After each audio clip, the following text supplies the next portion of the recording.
local KC native, Frank Danzo, is here to help.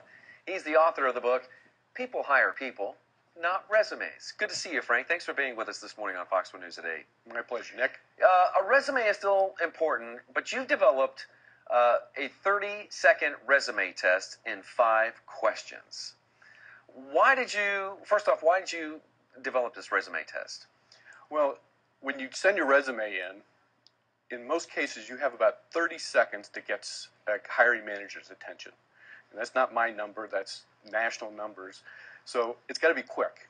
So the 30-second thumb test is designed so that you get people's attention. You have to make sure that you are clear about what kind of job you're looking for, what value you add, what strengths you have, also proof. A lot of people use a lot of words, but they don't give you any proof.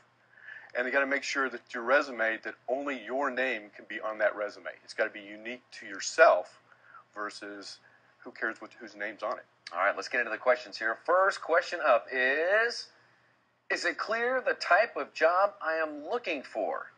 How can we clarify the job that we're looking for? Well, what you want to do is, if you're in sales, make sure you tell people you're a salesperson. If you're in IT, you're in IT. The more specific you can be, the more focused you can be on your search, the faster you'll find what you're looking for. All right, that makes sense. Second question is it clear what value I offer an employer? How can we show our value? If you're a salesperson, increase revenue. If you're in IT, it's the quality of the work you do. Why should someone hire you is what you're trying to define.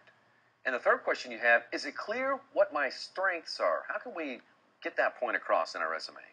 Well, make sure you're telling people, are you organized? Are you outgoing? Are you analytical? Whatever drives you to be successful, you need to make sure you're selling yourself. And give examples of that on your resume? Would that be helpful? Absolutely. Okay. All right, number 4, have I provided proof that what I say is true? We've seen some people get in trouble from this before, haven't we? Yes, we have. Too many people bury their accomplishments in the resume, in the body, or in the second page. I think you should take specific examples and bring them up to the top half page of your resume, because that's where the 30 seconds is going to be spent. So sell yourself in that top half page. For sure. And the 5th question is, can anyone else put their name on the top of my resume? What do you mean by that?